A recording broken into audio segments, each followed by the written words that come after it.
Hey, what's up guys? Soapss here. Welcome back to another video. I know all of your guys' heads just exploded because I use a different intro. I get so used to saying the same thing over and over and over again that anytime I hear myself say something different, it's like, what? What was that?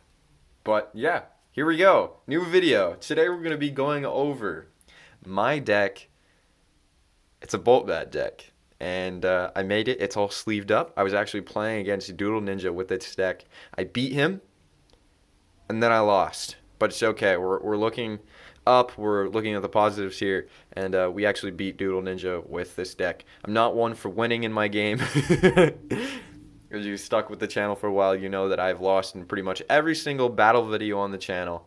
So this deck must be pretty good to beat Doodle Ninja.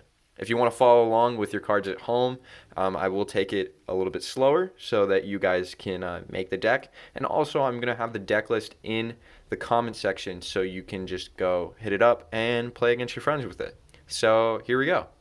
Up first, I have Fuzzosaur. His friend was hiding over with the spells, which I'm actually running 2 copies of. This card's really good because his ability is discard 1 card, and a monster of your choice loses 50 block. So let's say your opponent has a really strong monster like a Zeus, or maybe even a first stick, and you need to get rid of it. You can just discard a couple cards, bring his block way down, and get rid of him. So these can be really good to destroy your opponent's boss monsters. So we're going to put the 2 Fuzzosaurs in the back there. Next up, we got to run Penguino because he's just the real OG. He can do it. No other really reason, just for the meme. I'm running 2 Penguinos. 2 Eeyores. These are just really good support cards when it comes to storm monsters, and this is kind of a primarily storm deck. His ability is static. Every storm card that this card is on the field with gains plus 50 attack. So that's just really good again.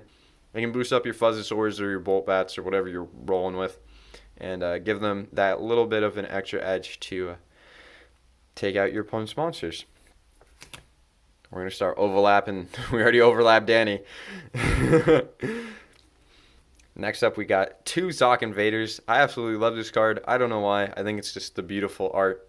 And his ability is really simple. When in place, your opponent must discard 1 card. So nothing too crazy. And his stats are pretty all-around balanced as well. So 2 Zoc Invaders. Put that right over Soapss there.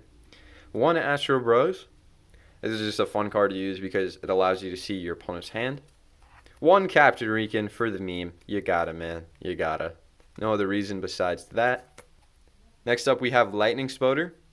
So his ability is Shocking Bite. Whenever this card attacks, your opponent can't attack next turn. So nothing too special. It's just a lower cost monster because this deck is kind of heavy with the 5s, the doubles of Fuzzosaur and Zoc Invader. So we're just going to throw in a 2 here. That can be a meat shield if you're trying to block direct attacks or whatever. Put him in the back there. Next up, we have Music Man, which has a really fun ability. I haven't seen him been used that much when I've been playing, but his ability is Harmonized. Whenever another monster you control attacks, you may add 150 to that card's attack and send this card to the discard pile. So it's like a permanent spell for the attack boost, but you do give your opponent a point by sending him to the discard pile. So yeah, it's pretty all-around good card. Next up, we have Party Monster. I love seeing him used because he's such a troll card. His ability is Wasted. Flip a coin every time this card attacks. If heads, this card's attack is 420. If tails, this card can't attack next turn. This card actually saved me some games against Doodle Ninja because I think for the win, I flipped a coin and got 420 and was able to kill his last monster and get 15 points for the win. So yeah. This card saved my skin, so I recommend putting him in your deck if you're doing a storm deck or just for the meme. Next up, we have Will the Wizard Peters. This card's not entirely good. I mean, his art is beautiful, can't deny that. But his ability is magic. Every time this monster attacks, gain 1 elixir. But he's not really going to be attacking much because he only has 230 attack, which can't kill much. So yeah, he's just a nice meat shield or might help you out in a pinch. I don't know. And then finally, for the rest of the singles, we have Tabletop Plants, which his ability is Photosynthesis. Every time this card is on the field, you may gain 1 extra elixir at the start of each turn. So this isn't a storm card, nor does it really have much to do with the deck. I just like having this card to gain the extra elixir if I can get it out on the field. Now for the beaters in this deck, we have the one and only Eagle, which his ability is show off. At any point while this card is on the field, you may select one monster on the field. It can attack for one turn. So it's a little bit of a stunning action right there. And I'm actually using the trifecta of the strong storm monsters. There's no other 6 elixir monsters that are not in this deck. So the first one is Eagle. And then we have Seaburger, the other 6 elixir. I'm sure you guys know what he does by now. He's a fan favorite. And then we have Zeus, which actually got nerfed a while back. I don't know if any of you guys had the card when he was really OP. His ability is when placed, you can pay 1 extra elixir and kill the monster with the lowest block on your opponent's field. So it used to be you didn't have to pay anything, and when you placed him, you could just kill a monster, and it was really OP because it was like a snipper attached to a 440, 450. So yeah, he's a little bit worse, but he's still really good in this deck. And now for the one upgrade monster, we have Lightning Bats, which I absolutely love this card. With his ability Swarm, when placed, gain 1 elixir for every storm monster on your field. So if this is your field, you place Lightning Bats down and you're going all the way up to max elixir all over again. And then you can upgrade him into Bolt Pat, which has a staggering 500 attack, which is really nice. And his ability is discard 2 cards, and this card can't be attacked next turn. So if you really want to stall out the game, or if you're really trying to protect Bolt Bat, you can just discard 2 cards. And now for the spells, we have Penguino Hat.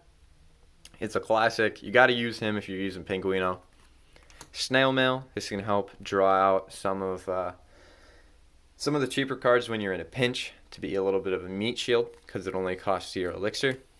And then Precision Shot. This is just a really good card to get rid of any super big boss monsters that your opponent puts out, because you get ×2 attack for the turn. So there's not much, unless you have a really cheap monster like, I don't know, Lightning Spoder.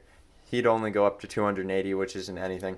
But if you get Bolt Bat and you use Precision Shot, his attack actually goes up to 1,000, which he can pretty much kill anything. So yeah, Precision Shot right there. And then we have Rocket Shoes, which equipped monster can attack twice this turn. With the spells in this deck, I chose a lot of things that boosted attack. They're really offensive spells. In the Fur Ninja video, if you haven't seen that, I did another deck showcase for Fur Ninja. I did a lot of defensive spells, so you can see kind of the contrast between the two if you watch that video. But yeah, Rocket Shoes is another really offensive spell. And then combine, sacrifice a monster on the field and add its attack to another monster on your field of the same type. So we really don't have to worry about the condition too much down there, because a lot of the cards are storm monsters. So yeah, you just sacrifice one of your cheaper monsters, add the attack to the boss that you're trying to build up, and yeah, get rid of the spell. So next up we got Hypocrite Hat. This is probably one of the defensive spells. We're kind of into the ones that really don't have anything to do with attack or aggressiveness, but this just protects a monster for 1 turn. So that can be really handy even if you're not trying to pull off something crazy like the Fur Ninja deck. And then we have Ink Retraction. I actually didn't get to play this card at all against Doodle Ninja, but it just cancels 1 spell. So it cancels a spell that your opponent plays. So if they place like an ink spell or a snipper, you can cancel it as long as you have 3 elixirs saved up. And then finally we have Battle Plans. I just love that dude's face. Look right there. My camera's like, dude, move back to improve focus, please. But the ability is gain 2 elixir, and you can't attack this turn. So yeah, that's the Bolt Bat deck. It has served me well. I've officially won a game on the channel. Well, technically it wasn't recorded, so there's no proof, but you know, hopefully there will be. If you guys want to get your hands on SketchBook Chronicles, remember that there is a 20% coupon code going with Doodle Ninja. If you haven't checked out Doodle Ninja already, go check him out. He's an amazing YouTuber. He makes some really quality content, and he actually uploaded a video of him opening up 2 of the SketchBook Chronicles starter decks and some packs. So go show him some love, go check him out, and you can use his coupon code DoodleNinjas20 to get your hands on some SketchBook Chronicles cards and get a nice 20% off discount. So thank you guys for watching, and I'll see you in another video.